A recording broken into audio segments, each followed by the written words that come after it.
Okay, it is 4:30. I'll call the meeting to order and acknowledge that the District of Tofino operates within the territory of the Tla-o-qui-aht First Nation, Tla-o-qui-aht, and a notice to attendees that the meeting is being video recorded and will be published on the District of Tofino's YouTube channel.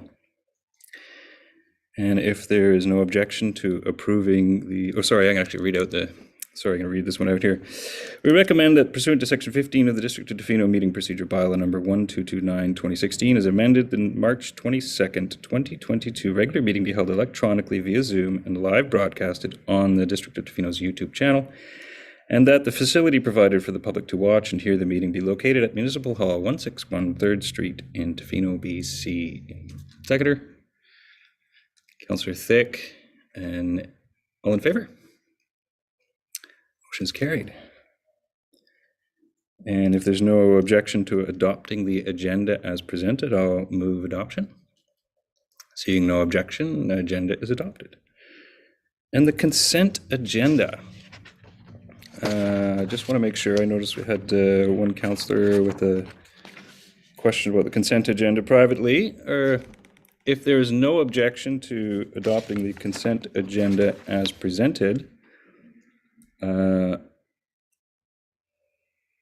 I will move that items 4.1 to 4.3 of the consent agenda held March 22nd, 2022 be received and approved.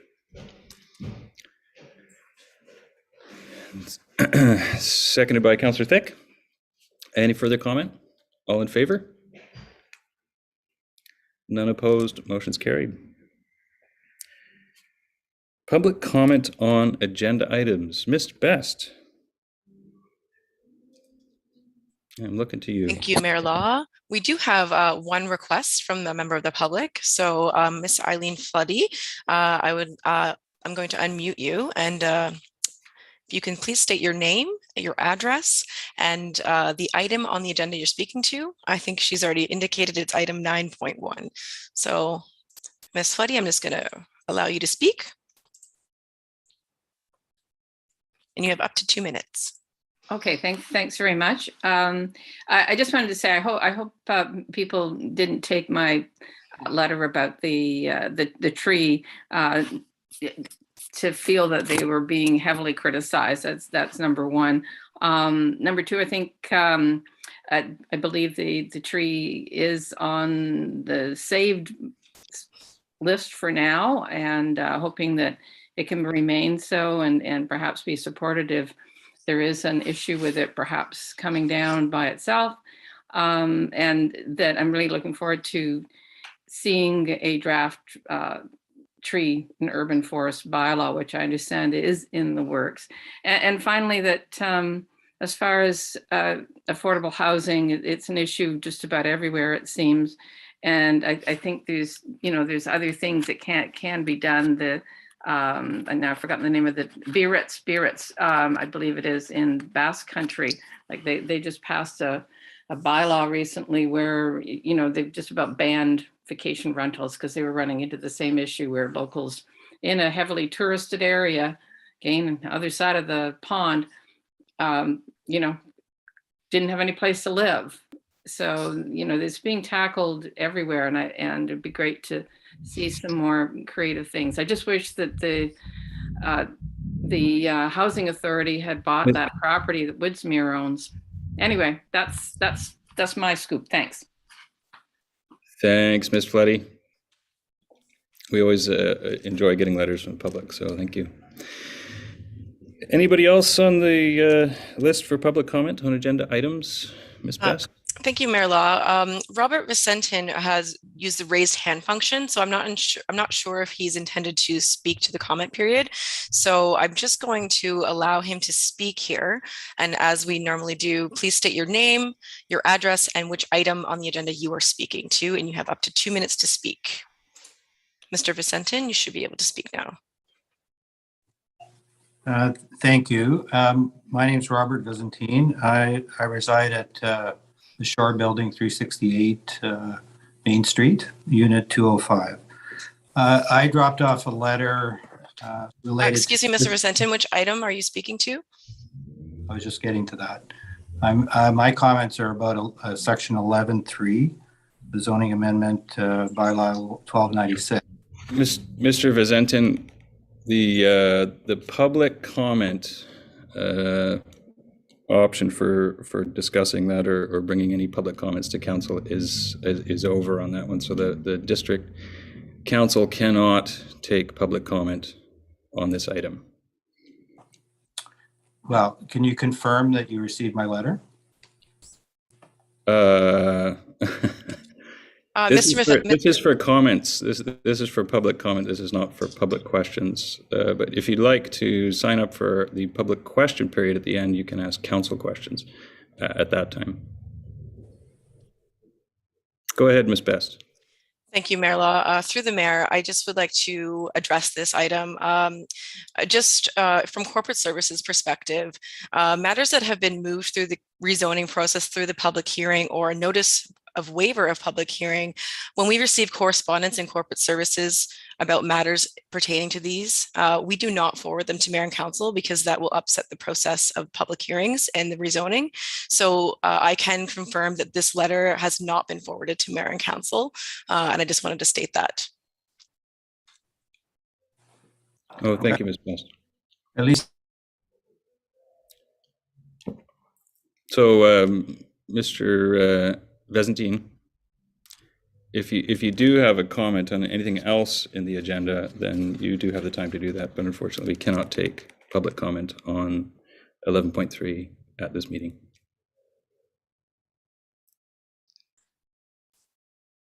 Okay. I will call a third time if there's any other comments for items on the agenda. If you remember the public, we have another member here that hasn't spoken yet. So I just wanted to provide them an opportunity if they had a comment.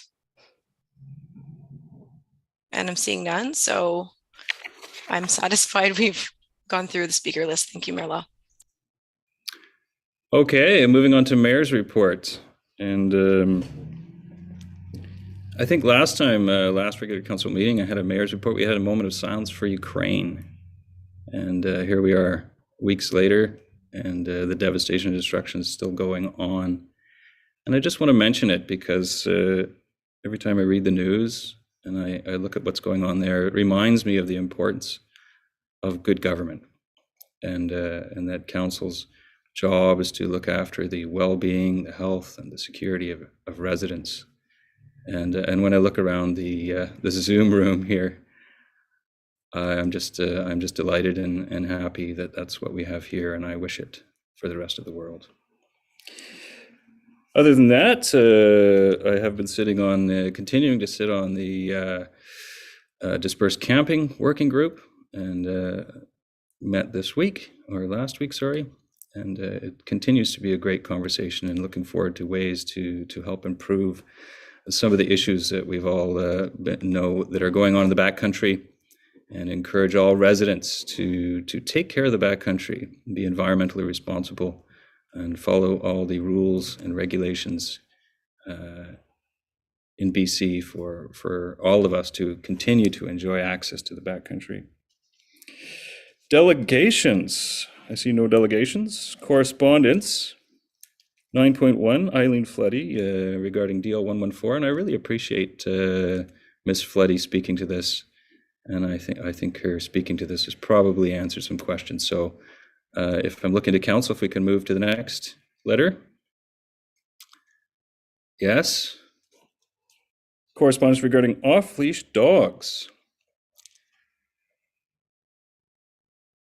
This has come up several times now. It's certainly on council's mind, and we are starting to discuss this, certainly mayor, council, and staff. Would anybody like to comment on this? Seeing no comments. Oh, you guys are slow on the hands. Councillor Thick and then Councillor McMaster. Yeah, I really appreciate the letter writer, and in regards to the off-leash park, I appreciate that they raised the concern, and even more importantly, that they raised a suggestion.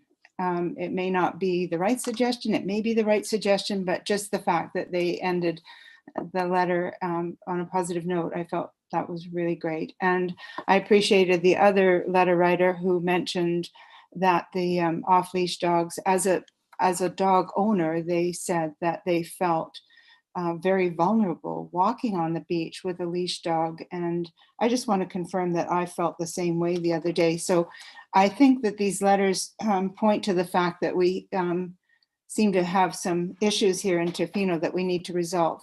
And I, for one, would really like to see the council support the bylaw in these matters. And I would really like to see us address this in time for the shorebird migration, which starts at the end of April. And I know that's an ambitious thing, but at some point we've got to sort of think about this much more seriously. And I think that with the letters that are coming forward and the concerns raised by CARE, we have an issue where we have a lot of animals and we have a lot of people in our area. So I'm just adding my voice to the fact that I think we need to do some work here. We need to support our bylaw. And I, for one, would like to see some action taken prior to the shorebird migration season. And I'd like to suggest that perhaps we could have a bigger discussion on this at the next committee of the whole, where we could maybe receive some more pertinent information from bylaw. And that would be my suggestion at this moment in time. So I'll stop there. Thank you. Thank you, Councillor Thick. Councillor McMaster. I'd agree with Councillor Thick. We see these letters every year, but we're seeing them more often now. There's definitely a problem, and it's definitely getting worse. It'll definitely get a lot worse as we get into the summer.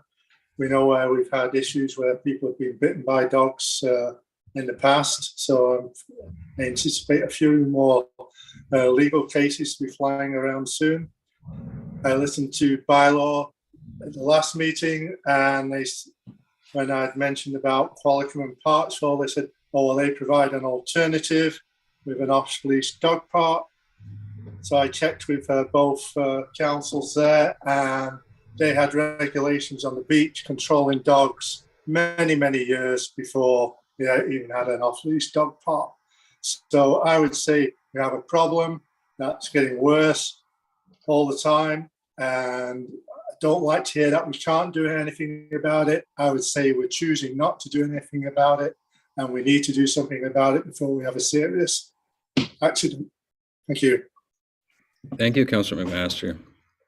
I think actually, I think moving this to a committee of the whole for a greater discussion where we can bring in staff and look for possible solutions, or at least get the discussion going at a deeper, more proactive measure, I think would be a good idea. Councillor Anderson. I think I could make the motion, and I do support some action on this. I don't think we should let it get too far out of hand, and it might already be there. I do appreciate the letters and the suggestions, and I think an appropriate motion might be to refer the correspondence regarding off-leash dogs to a future committee of the whole meeting. Councillor Thick, I could even say the next committee of the whole meeting. That would make sense. I don't think that burdens staff too quickly. It would just bring the correspondence to committee of the whole. But perhaps I'll look to Mr. McPherson for comment on this one. Yeah, certainly we can put the correspondence on the next committee of the whole, and staff can be there to discuss. And I appreciate the tenor of the conversation with council.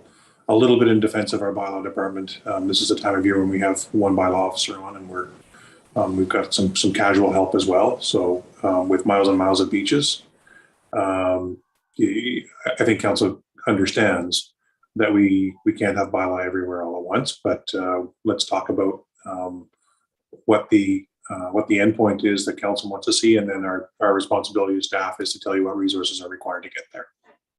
That's perfect. That's what I'd like to see. I think with this motion, it just opens that discussion up at a committee of the whole, so we can actually discuss all of those things, including our bylaw situation, and that this is it's a tough time for bylaw, for certainly. Councillor Thick, did you have your hand up?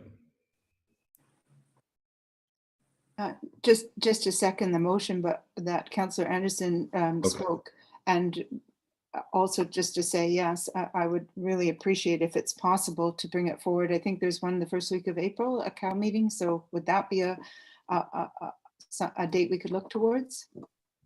But I second the motion as he said I think that is the next committee of the whole, so I think that would be fine. Okay, Ms. Best, just want to make sure that you actually got that motion from Councillor Anderson.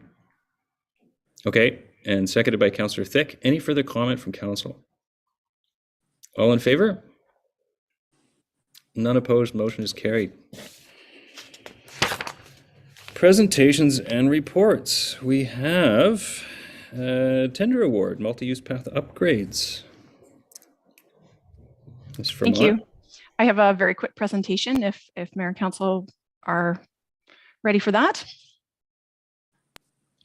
Just take a moment to share my screen.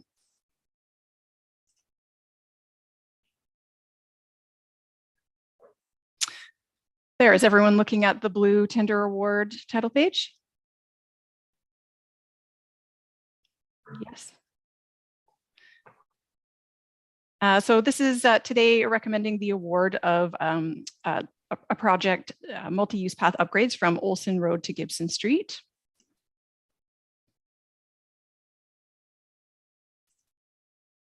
And just by way of background, this is the project area here, which should be familiar to everyone. It's from Olsen Road right here and extending along Highway 4 Campbell Street to approximately the intersection of Gibson Street here. This area has had increased traffic and congestion in recent years, has been a subject of a number of complaints and safety concerns. The district has been in dialogue with the Ministry of Transportation as well, and some interim measures were implemented in this summer of 2021 to try and separate the vehicle and pedestrian traffic and provide some increased safety. The existing infrastructure is in very poor condition. It was never a purpose-built multi-use path, and anyone who's cycled or walked that area will know that it slopes and the asphalt is very poor quality. And in recent years, the district has been accelerating investment in the multi-use path to support the implementation of the multimodal transportation plan. The district successfully applied to a BC Tourism Dependent Communities Fund grant in the amount of $800,000 to support this project. And that was, the district was notified of that in the spring of 2021. So the project design, just sort of the highlights here, it's approximately 430 lineal meters of separated multi-use path that will be constructed through this segment. There will be a transit stop to support the free shuttle new regional transit, a limited number of on-street parking spaces where the width of the right-of-way allows, line painting, including conflict painted driveways, and various public realm amenities, benches, signage, that type of thing. This is an example of one of the cross sections here where you can see the vehicle travel lane. This is the segment that includes a transit stop, and then it's separated and the multi-use path is on the other side of that. The project design, it's hard to see, of course, on this small screen here, but where you see the dark shaded color, that's all new asphalt. So it'll be a significant amount of asphalt that will be placed to improve the experience in this area. And of course, the green conflict paint is very visible here at all of the road crossings. You can see the bus stop here, and there's an island, if you will, that will serve the bus stop with benches and so forth. The tender results, an invitation for tender was issued on February 10th of this year and closed on the 11th. The district received 2 bids as follows, with Hazelwood Construction Services being the low bid. This price was higher than the construction cost estimate for the project, which is not inconsistent with what we have been seeing.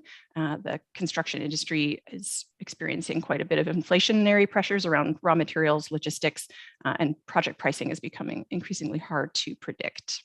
This project does have a large asphalt component, as you saw, and we know even during the period that this tender was out in the market, we saw the price of oil increase substantially. So staff is recommending award of the project, and additional funding sources have been identified through the Capital Infrastructure Levy Reserve and additional RMI funds. This is the funding sources, and with all of the other costs, not just the construction contract, but the construction administration, project management, and contingency, the total cost of the project is $968,002, and staff is recommending award. I'm happy to answer any questions. I can stop sharing my screen if that's helpful. I'll wait till your screen is minimized. Great. Love this. What can I say? Looking to council. Any comments from council? Questions? I see a hand up. Councillor Stere and then Councillor Thick. Great. Thank you, April. This is wonderful. Really looking forward to this particular section, as we know has been problematic for a long time. Also, from a safety perspective, it's been identified a long time ago.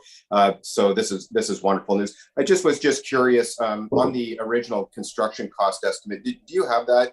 I'm just curious as to what those escalations are in the present atmosphere.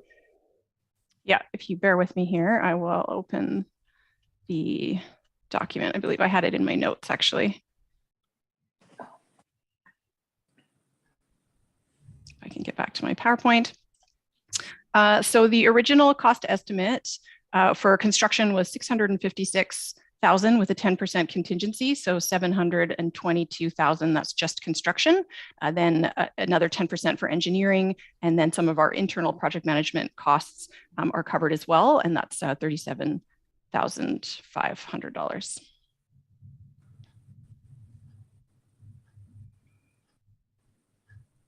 Councillor Thick, I believe.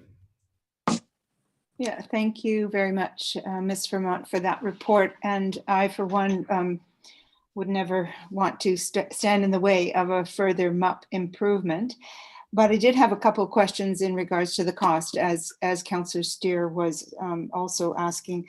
I'm a little bit concerned about two things. One is the overall cost at $1 million for, it seems like in the report it's 430 lineal meters, which is less than half a kilometer. That seems very high compared to the cost that Hazelwood had to absorb when they went from Tourism Tofino to Radar Hill. Am I wrong in that? Or I understand, it's post-COVID and the economy's changed, but it does seem quite a bit higher. Do you have any comment about that? So just to clarify, are you referring to the multi-use path extension project from Cox Bay, the Visitor Information Center, to Pacific Rim National Park? Yeah, so that was a different contractor, and the tendered price was, I want to say that was 2019 when we received those costs. So things have changed. This is also a bit more of an urban project, so we're not sort of out in the bush at the side of the highway, if you will, and there's a higher level of finish with some of the amenities. Okay, and the other thing in the report was, I read that there was the funding, 60% was coming from the Canada Active Transportation Fund, and the remainder, as you just described, was coming from the Infrastructure Levy Fund. But just to clarify, is that there are two reports in the package. Okay. One is regarding an active transportation grant that was in the consent agenda, and that that project has grant has a 60% funding amount. I haven't done the percent on what, this was an $800,000 grant that we received through the Tourism Dependent Communities Fund. It's a provincial grant. Okay, you are right. And I am not right. I'm confusing the two funding streams on these. Okay. So I apologize for that, because we went through that without discussion. So yeah, I just wanted to flag the fact that the Tonquin Trail is also a very actively used transportation, and it has had no funding in the last few years. So I would love to see some money from these active transportation funds going into rejuvenating and actually upgrading the damage that has been done over the last few years. So just flagging that as we go forward with these grants, that, you know, could we possibly trim off a little bit to go to that Tonquin Trail connector and improve those sorts of amenities that are very, very well used by residents and visitors, and provide connection between Middle Beach and downtown as well. So yeah, thank you for clarifying that, and I appreciate the attention to detail on that. I guess I'm also, when I hear the words capital infrastructure levy reserve, have the adjacent properties been party to that, the improvement on this section of the multi-use path then? Staff has been in touch with the adjacent property owners and walked through the improvements and meeting on site and such. Yes. Okay. All right. Thank you very much. Okay, any other questions for Ms. Vermont from Council? Seeing none. Would somebody like to make the recommendation? Councillor Stere, go ahead. And then Yes, I'll take this one. That the multi-use path, Olsen Road to Gibson Street construction contract be awarded to Hazelwood Construction Services, Inc., based on their tender price of $775,418 plus GST, and that the project be funded by $760,050 from the Tourism Dependent Communities Fund grant, $163,093 from the district's capital and infrastructure levy reserve funds in the categories of roads and sidewalks, water, stormwater, and sewer improvements, and $44,858 from resort municipality initiative funding. seconded by Councillor Chalmers. Further comments? I just want to say that I think it's great. I love them up. I think it's one of our best amenities. Thank you. That's all. Thank you. I'll call the question. All in favor? None opposed. Motion is carried.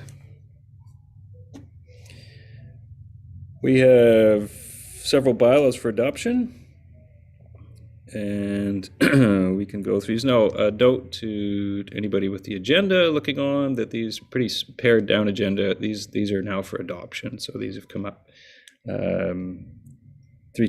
times technically to council. So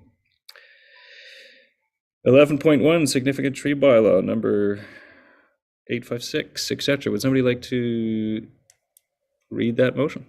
Councillor Thick. You're muted. Recommend that the District of Tofino significant tree bylaw number 856.02 2020 be adopted. Seconded by Councillor Chalmers. Any further comments from council? All in favor? None opposed. Motion is carried. 11.2 zoning amendment bylaw for shipping containers for adoption. Anybody? Councillor Chalmers, go ahead, please. Sure, I'll move the District of Tofino zoning amendment bylaw number 1287/2020 be adopted. Seconded by Councillor McMaster. Any further comments from council on this? Seeing none, all in favor? All in favor. Motion's carried. Moving on to 11.3 zoning amendment bylaw number 1296, the shore for adoption. Go ahead, Councillor Chalmers. Sure, I'll move the District of Tofino zoning amendment bylaw number 1296/2020 be adopted. Seconded by Councillor McMaster. Any further comments on this one? All in favor? All in favor, none opposed, motion's carried. Moving on to business initiated by councillor members. And we have here a bullet, LGLA attendance. I would like to attend. I wonder if anybody else would like to attend as well. And this is for 6th, 7th, 8th in Richmond. Councillor Anderson. Yes, I would be interested in attending as well. That'd be great. Any other councillors interested in attending? Councillor Thick? You're muted. I had a question. Is there any part of that would be available online or at a later date? Because there was some sessions that were of interest to me, but I didn't think it needed my time for several days. So that was a question, but I didn't know if that was the case.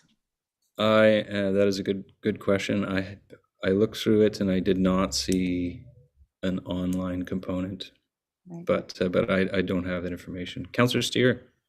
I'm just wondering, Mayor Law and Councillor Anderson, if you would take copious notes and you could bring those back to Councillor Thick. You haven't seen my notes. Maybe I'll bring my GoPro camera and tape it all for you, Kathy. We can do that. We'll do our best, I'm sure. Yeah. Oh, great. Let us just. It'd be good to let us know which seminars or workshops you're particularly interested in. Excellent. So I do need a motion from council, I believe, to send myself and Councillor Anderson to 2022 LGLA. Councillor Stere. I will make that motion. Excellent. Ms. Best, you got that motion, and seconded by Councillor McMaster. Any further motion to send us, Councillor Anderson and Mayor Law, to LGLA? Excellent. All in favor? Thank you. Motion's carried. Now I'm going to turn it over to Councillor Stere. He's not on your official agenda, but he snuck me some notes that he's got stuff to say. So. Yes, we had a community school board meeting, and just give a quick update to their things that are relative to the district. There are lots of programs right now for the after school based population with lots of attendance, high attendance. The adult programming has been fully attended as well at 5 nights a week, and that's been basketball, soccer, and they're trying to squeeze in a dance class, interestingly enough. And regarding the weekend gym use, which has been a question from council in the district in the past, and it's been actively being worked on. And one of the issues right now is that SD70 is experiencing in the whole region of SD70 quite a substantial increase in the number of requests for school gym usage, and specifically on weekends. So they are actually formulating a more comprehensive guideline and developing an MOU for gym use across SD70. And so and I think the intent is to make it a little more streamlined and clear for those user groups. And so, for example, some of the issues that SD70 are encountering as our local ones are negotiations with unions around janitorial staff on weekends. So those are the kind of the technical things that they have to work out before they can bring that forward. There is most definitely at the local level here at Wickanninish Elementary support for that, for the concept. And that's it for community school update. I do have one more that I discussed with Mayor Law around. I had a meeting with the deputy minister, the acting deputy minister that is in charge of the liquor and cannabis regulation branch, and that was in regards to the council at UBCM to the Minister Farnsworth, Solicitor General and Public Safety, around a technical working group around specifically alcohol policy from a public health and safety lens. And so I met with the deputy minister and some of her staff, and it was a very positive meeting. And we will be looking further into maybe terms of reference and what that composition of that technical working group will look like. We also brought up in that conversation, as it had been in the media, around the question of alcohol sales and the bootlegging issue that was in a house. And the liquor is separated into two categories, and her particular branch, the Liquor and Cannabis Regulation Branch, is not in charge of those types of issues. It is at the liquor distribution branch, of which I was given the contact, and they had also said they will bring it forward to their colleagues. They know it's an issue.